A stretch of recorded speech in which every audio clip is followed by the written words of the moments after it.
For my first video on BookTube, I'm going to be reviewing a book called Bowling Alone. It's coming out at about 430 pages, written by Robert D. Putnam. It is called Bowling Alone, The Collapse and Revival of American Community.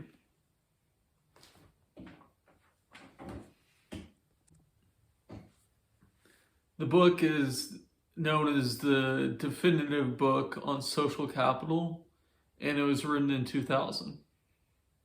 Social capital is the idea of, the book is known as the definitive work on social capital. It was written in 2000. Social capital is the idea of how people live and work in communities and how their networks exchange with each other and how their interactions have influence on their daily lives.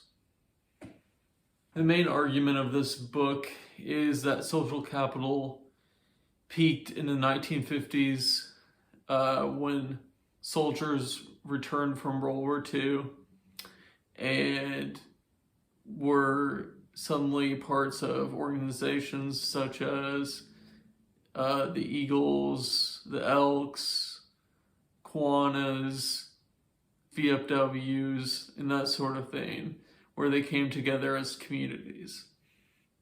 The argument of this book is ever since the 1950s has had a downward slope in social capital.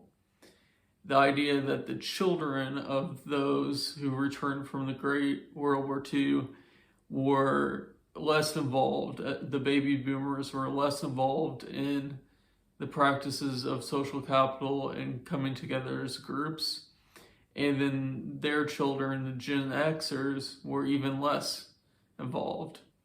And eventually, after this book was written, the millennials and the Gen Zs, the idea that we're less involved in the community comes from the book's title, Bowling Alone. There used to be bowling leagues, there still are, but there used to be bowling leagues that were prominent in communities. And now people are bowling alone as if they are not getting together as groups. This book talks about technology leading us into more individual groups and less as a society. That has changed with great momentum since the year 2000 this book was published. It mainly speaks about the new internet that was just coming about at the time of this book.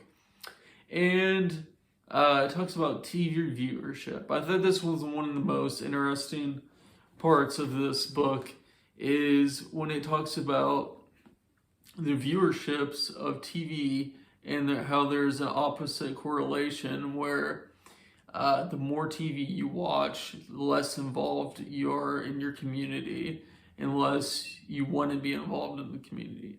Now today we still watch TV, but I think this can be expanded much more to social media, what we do on our cell phones at home and in public, and our viewership of TV through streaming services.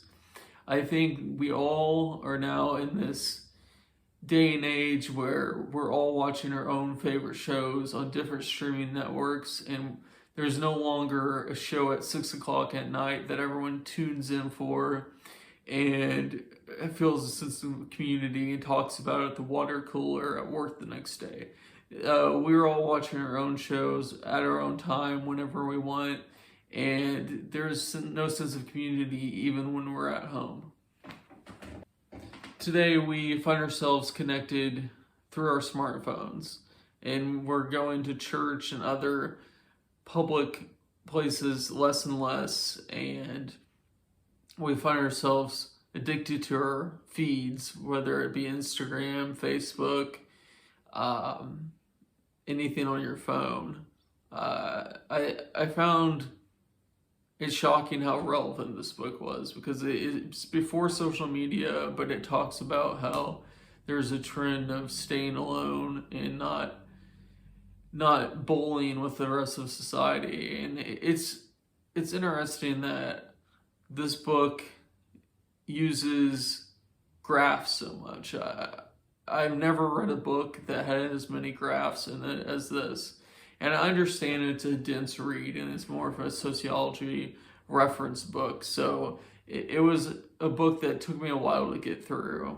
But its use of graphs is fascinating, where it shows different parts of society and different races and classes, and if you live in the city or the suburbs or the country, and how this evolves your social life and your connections and your network, which is really another word for social capital, is network. And I found it interesting where it showed even neighborhoods that are like Celebration City, that is a community in Florida that is owned by Disney, trying to make almost like a Pleasantville perfect society.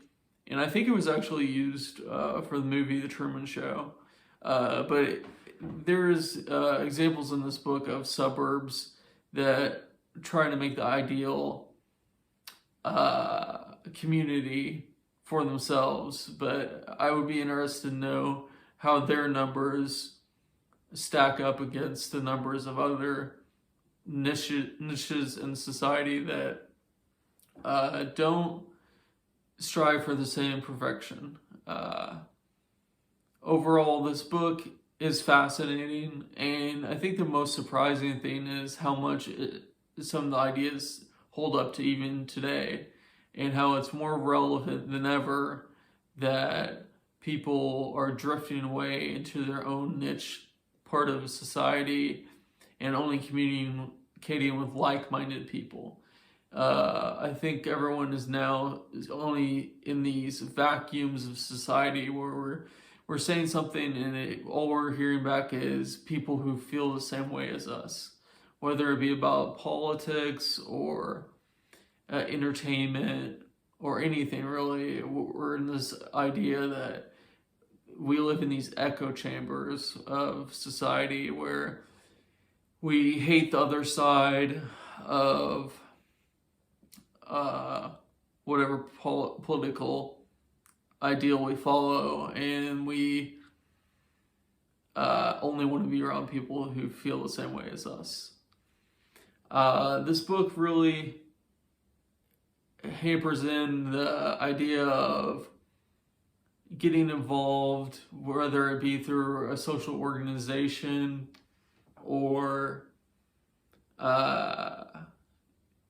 getting involved by volunteering or any way that you can serve your community, because it shows even health-wise how those who are involved are less likely for heart attacks and many other diseases and ailments. So I think it's interesting to see how much this book has changed and how much this book has not changed since its conception in 2000. I think overall it was a very dense book, but it took me a couple weeks to read, but I think I would overall give it a 9 out of 10. I almost don't see anything that needs to be changed, only a few things that need to be updated with current society. But overall, this book is fascinating, and I would recommend it to anyone who's interested in sociology or just wanting to improve our ability to be a part of a society and community. Thank you for watching.